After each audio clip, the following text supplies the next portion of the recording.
अजीज खान साहब, ये जो अभी एक मुकाम पे है एक मुस्लिम वोटर, वो चीजें इतनी खराब होती ही नहीं जो कि अब अगर आप सरकार में थे आप मुसलमानों का विकास करते। मुलायम सिंह जी ने बात की थी आरक्षण की, मुसलमानों को आरक्षण देने की, वो नहीं हुआ, वो ठगा सा महसूस कर रहे हैं। उसके बाद बात हुई कि 2014 में उत्तर प्रदेश और पश्चिम बंगाल, अगर मैं गलत नहीं बोल रही हूं, तो वो दो ऐसे राज्य थे जहां मुसलमानों की हालत सबसे खराब थी। क्यों? आप तो कहते थे कि आपका कॉम्बिनेशन ही है MY, तो फिर वो M का विकास क्यों नहीं हो पाया? देखिए बंदा जी, Y तो बन गए मुख्यमंत्री, M का क्या हुआ? देखिए ये आपके सोचने का नजरिया है।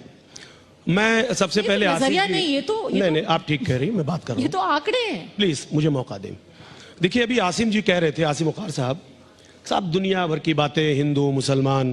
देखिए एक बात समझें आप, ये जो तुष्टीकरण की राजनीति है, ये मेरे ख्याल से, कह रहा हूं आपको बना दें। नहीं, अरे आप डिप्टी सीएम बन जाइए सर, हमको उसमें तो खुशी होगी। आप मुझे मौका दें, प्लीज मुझे मौका दें, मुझे मौका दें। आप बताइए, सिर्फ गुलामी की हद देखिए कि मैं इनको डिप्टी सीएम बना रहा हूं और उनकी दहशत यह है कि वो बनने पर तैयार नहीं है। मुझे मौका दें। देखिए ऐसा है कि इतने चेहरे न बदल, थोड़ी सी शोहरत के लिए कहीं पहचान न खो जाए रफ्ता रफ्ता। आज आसिम साहब की वो स्थिति है। देखिए ये समझ नहीं पा रहे हैं कि आखिर उत्तर प्रदेश में ये राजनीति करें कैसे, क्योंकि इनका कोई ग्राउंड नहीं है। अगर इनको वाकई में मुख्यमंत्री बनाना ही था और उप मुख्यमंत्री बनाना था, ये तेलंगाना में क्यों नहीं बनाया इन्होंने? बड़ा मौका था, एक लंबे वक्त से वहां राजनीति कर रहे हैं, लेकिन क्यों नहीं बनाया? लेकिन इनके कहने में और करने में अंतर है। ये करना नहीं चाहते हैं, ये कह करके राजनीति को हवा देना चाहते हैं। और जो हमारे मोहसिन साहब बैठे हैं, मैं तो कह रहा हूं कि इनके पास आज कोई मुद्दा ही नहीं बचा हुआ है। ये सिर्फ हिंदू मुसलमान हिंदू, क्योंकि ये कहीं ना कहीं अपने कारनामों को जो 4.5 साल इन्होंने उत्तर प्रदेश में किया है, उसको छिपाना चाहते हैं। और रही बात समाजवादी पार्टी की, तो हमारी हमेशा सोच ये रही है कि वेद को कुरान के नजदीक लाइए और धर्म को ईमान के नजदीक लाइए। इस मुल्क को बचाना है तो अजीज, इंसान को इंसान के नजदीक लाइए। हम इंसान की बात करते हैं, हम इंसानियत की बात करते हैं, और ये क्या बात करते हैं मेरे ख्याल से कहने की जरूरत नहीं है। लेकिन इतना मैं जरूर आपको कहना चाहूंगा कि सच सियासत से अदालत तक बहुत मसरूफ है, और झूठ बोलो, झूठ में अब भी मोहब्बत है बहुत। ये झूठ बोल करके जिस तरह ये देश को गुमराह कर रहे हैं, उत्तर प्रदेश को गुमराह कर रहे हैं, दो लोगों को मुद्दे से भटकाने की कोशिश कर रहे हैं। मैं बता दूं पद्मजा जी, आप बहुत बड़ी पत्रकार हैं, पहले से मैं आपको जानता हूं, बात पहली बार हो रही है आपसे। इस बार 2022 में जनता मन बना चुकी है। वो जानती है कि जो जो इन्होंने ख्वाब दिखाए थे, जो जो वायदे किए थे, बड़ी बड़ी लंबी फहरिस्त है, ख्वाब दिखाया था। आप संकल्प पत्र जरा उनका उलट के देख लीजिए, जिसको झूठा पत्र कहते हैं। बड़ी बड़ी बातें की थी साहब, 20 एम्स बनाएंगे, यूनिवर्सिटी बनाएंगे, हर जिले में यूनिवर्सिटी आएगा। एक साहब अभी यूनिवर्सिटी का उद्घाटन शिलान्यास किया गया। अरे मुझे मौका दें, एक यूनिवर्सिटी का शिलान्यास, दुनिया भर का उसमें हंगामा किया गया। बात मुझे ये बहुत दिलचस्प लगती है कि जिन्होंने ओरिजिनल कॉइन किया था, बहुजन समाज पार्टी थी, जिन्होंने बोला था कि हम एक जाति या दूसरी जाति के बारे में उन्होंने जो भी नारा दिया था, आज वो कहते हैं सिर्फ और सिर्फ विकास की बात करेंगे। समाजवादी पार्टी जो कहते थे कि हम MY कॉम्बिनेशन करेंगे, वो कहते हैं सिर्फ और सिर्फ विकास की बात कीजिए। क्यों? देखिए हमने देखिए आपसे सवाल सीधा था। देखिए मैं Y का विकास हुआ, M पीछे क्यों रह गए? आज AIMIM कह रही है हमारे अस्तित्व की वजह यही है कि इतने सालों से मुसलमान जिसको वोट डालता रहा, उन्होंने सत्ता पाने के बाद एक बार पलट के नहीं देखा। क्यों? मैं जानना चाहता हूं। देखिए पहली बात तो ये परसेप्शन क्रिएट किया गया कि MY, मैडम ऐसा नहीं। प्लीज आसिम जी, ये बड़ा इंपॉर्टेंट सवाल है। देखिए मुझे जवाब देने दे, आप बोले बाद में बोले। क्या मैंने आगरा एक्सप्रेस वे बनाया, उसमें मुसलमान नहीं चलता है? क्या मैं मेट्रो मैंने बनाया, उसमें मुसलमान नहीं चलता है? क्या मैंने डायल 100 बनाया, वो मुसलमानों के लिए नहीं है? 10, तो जब सब है फिर सवाल क्यों? अगर सब है तो सवाल क्यों? क्योंकि जिस तरीके से परसेप्शन क्रिएट किया जा रहा है, ये इस देश को और प्रदेश को गुमराह किया जा रहा है। सच्चाई इसमें नहीं है। सच कुछ और है, लेकिन ये कुछ ऐसे लोग हैं जो झूठ बोल करके इस देश पर राज करना चाहते हैं। इनका मकसद है कि लोगों को गुमराह करो, लेकिन हम गुमराह नहीं होने देंगे। समाजवादी पार्टी की हमेशा सोच रही है कि हम मुद्दे की राजनीति करते हैं, विकास की बात करेंगे और करते रहेंगे। क्योंकि मैंने आपसे पद्मजा जी एक लाइन पूछ लूं खाली, मैडम एक लाइन। मुसलमान चलते हैं, बेशक चलते जी, पर आपने 2012 में बोला था कि नहीं बोला था कि पढ़ाई के एजुकेशनल इंस्टीट्यूट्स और गवर्नमेंट जॉब्स में 18% आरक्षण दिया जाएगा मुसलमानों को, दिया कि नहीं दिया? ये किसके हाथ में आरक्षण देना? केंद्र के हाथ में है। अरे तो आज बैठे हैं अभी सबका साथ सबका विकास। अरे मुझे मौका दें प्लीज, मुझे मौका दें। देखिए ये इनके हाथ में, ये आज स्टेट में भी है, ये कह रहे हैं सबका साथ सबका विकास और सबका विश्वास। विश्वास कहाँ गया? ये साहब कह रहे हैं हर काम मुसलमान के लिए मैंने किया। मैं जानना चाहता, एक मिनट मोहसिन जी, मैं बहुत इंपॉर्टेंट बात कर रहा हूँ, मुझे एक आखिरी बात, 10 सेकंड मैं कहना चाह रहा हूँ। ये साहब कह रहे हैं मैं जो काम कर रहा हूँ उसे मुसलमानों को भी दे रहा हूँ। भाई संविधान क्या कहता है?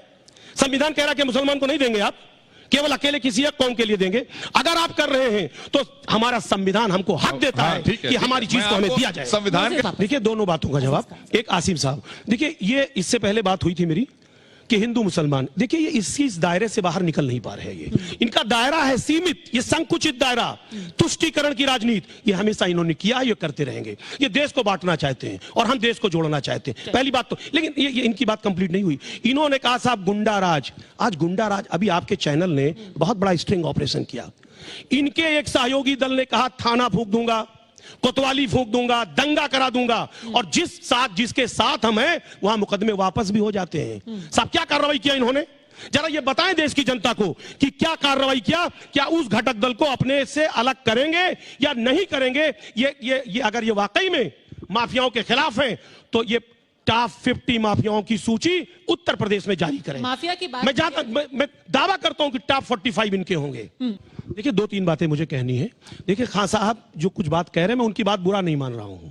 उसकी वजह यह है कि ये चूंकि बीजेपी के साथ रहे हैं 3-3 बार, तो इनका असर उनके ऊपर है। तो इसमें कोई बुरी बात नहीं। मुझे मौका दें। नहीं, कौन बात कर रहा था? हल्ला नहीं, मुझे बात करने दें। नहीं, कौन बात कर रहा था? नहीं, आप बोल रहे थे, मैं नहीं बोल रहा था। कौन बात कर रहा था भाई? ये फेयर नहीं है। यादव का पर्चा कौन करा रहा था मंच पे? ये तरीका नहीं है। मंच पे फिर आप चिल्लाइए। कान में कहा जा रहा था, ये फेयर नहीं। कान में कहा जा रहा था ये मेरा बेटा है, क्या कहा जा रहा है, क्या नहीं, कोई बात नहीं प्लीज। ये मेरा बेटा है, बचाए रखना इसको। देखिए मुझे मौका दे। हम इसलिए कह रहे हैं क्योंकि देखिए जो झूठ ये बोलते हैं और इनका असर उनके ऊपर अगर आ रहा है तो क्या बुरी चीज है?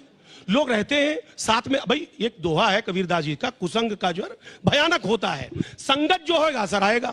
तो जो ये संगत है असर है। दूसरी बात, मैं एक बात और कहना चाहूंगा। अभी बात मोहसिन रजा साहब कह रहे थे किसानों का, और बड़ा काम कर दिया इन्होंने, भुगतान भी कर दिया 1.25 लाख करोड़ और पता नहीं क्या क्या। एक बात आप जान लें कि आज 850 किसान की मौत हो गई वहां पे। वो किसान जिसको खेतों में होना चाहिए, हमारा अन्नदाता है, वो खेतों के बजाय अपने हक और अधिकार की लड़ाई लड़ने के लिए सड़क से संसद तक संघर्ष कर रहा है। और ये उसको साबित करने में लगे हैं लगातार कि वो क्या है, वो मवाली है, खालिस्तानी, पाकिस्तानी। ये है इनका चेहरा। ये किसानों के हितैषी कितने, ये हम बताना चाहते हैं आपको। दूसरी बात, इन्होंने कहा कि साहब मैंने एम्स बनाया। जरा ये बता दें एम्स कहां बनाया? रायबरेली में जमीन हमने दी, गोरखपुर में जमीन हमने दी, हमने वहां पे शिलान्यास किया।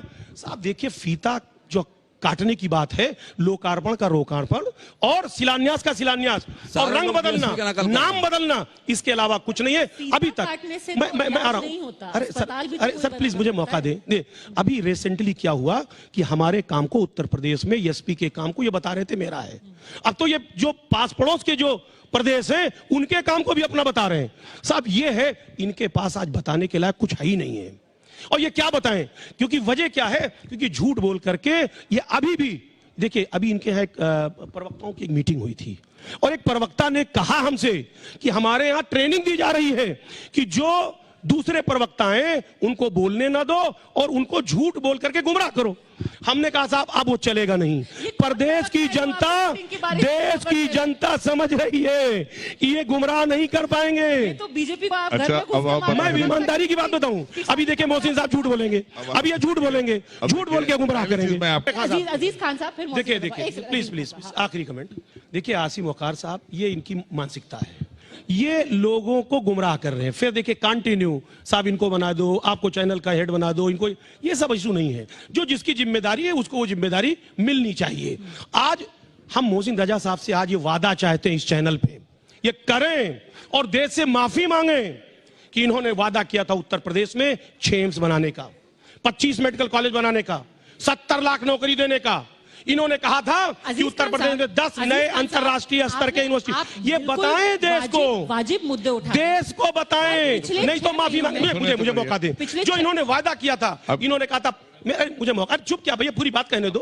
आप बताइए ना, पूरी लिस्ट है ना, पास कुछ रहे नहीं। कहाँ है सो स्मार्ट सिटी? एक अलग मुद्दे पे आपसे सवाल पूछना बहुत चाहती इंपॉर्टेंट मुद्दा है। 6 महीने से ये एक स्ट्रैटेजी है। समाजवादी पार्टी कभी स्टैंड नहीं लेती। मैं इसीलिए वापस आपके पास आना चाहती थी बीएसपी का स्टैंड लेने के बाद।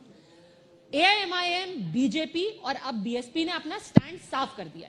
ये कुछ मुद्दे हैं जिनको आप चुनाव के बाहर चाह के भी नहीं रख सकते। क्या राम मंदिर का मुद्दा उठेगा? बेशक उठेगा। क्या आरक्षण का मुद्दा उठेगा? बेशक उठेगा। समाजवादी पार्टी आज कहां पर खड़ी है जब उनसे यह पूछा जाता है कि आपने क्यों कोशिश की दंगों में कुछ एक समुदाय विशेष के लोगों के खिलाफ केसेस वापस लेने की? क्यों कोशिश की? कोर्ट से आपको लताड़ा गया उसके लिए।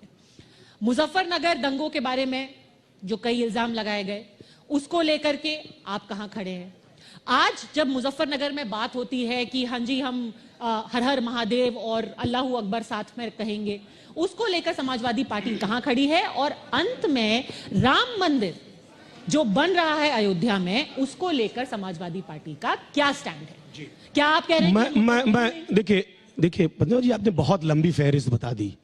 मैं सिर्फ ये कहना चाहूंगा, अरे मुझे मौका प्लीज, बहुत लंबा, भाई कई सवाल हो गए ना, सालों से कई सवाल हो गए ना, कई सवाल हो गए ना। मैं मैं कह रहा हूं, देखिए हम हिंदू मुसलमान की राजनीति नहीं करते, हम शुचिता की राजनीति करते हैं, हम इंसानियत की राजनीति करते हैं, हम अपराधियों को शरण नहीं देते हैं। अरे मुझे मौका दे, हम अपराधियों को शरण नहीं देते। अरे भाई बात सुनिए ना, भाई मुझे मौका दे, ये तरीका नहीं है। आप जब क्या बात है, वही किसान कौमी एकता की बात करता है, अपराधियों को छोड़ने की बात करते हैं। मुझे मौका दें, जब वही किसान कौमी एकता की बात करता है, हर हर महादेव और अल्लाह अकबर की बात करता है, इनको तकलीफ होती है। क्यों तकलीफ होती है? अगर देश मुत्तहिद हो रहा है, मकसद क्या है कि हुक्म दे रखा है शहरों की तबाही के लिए। आज उत्तर प्रदेश में नहीं, क्या है? कानून जिले इलाही के लिए। आज जिले इलाही के लिए कानून नहीं है। इन्होंने जो कानून बना रखा है वो अपराधियों को शरण दे, माफियाओं को शरण दे, और कानून नाम की कोई चीज नहीं बची हुई है। आपने मेरे सवाल का जवाब नहीं बिल्कुल दे दिया मैंने, पास जवाब है। बिल्कुल जवाब है। मैं आपको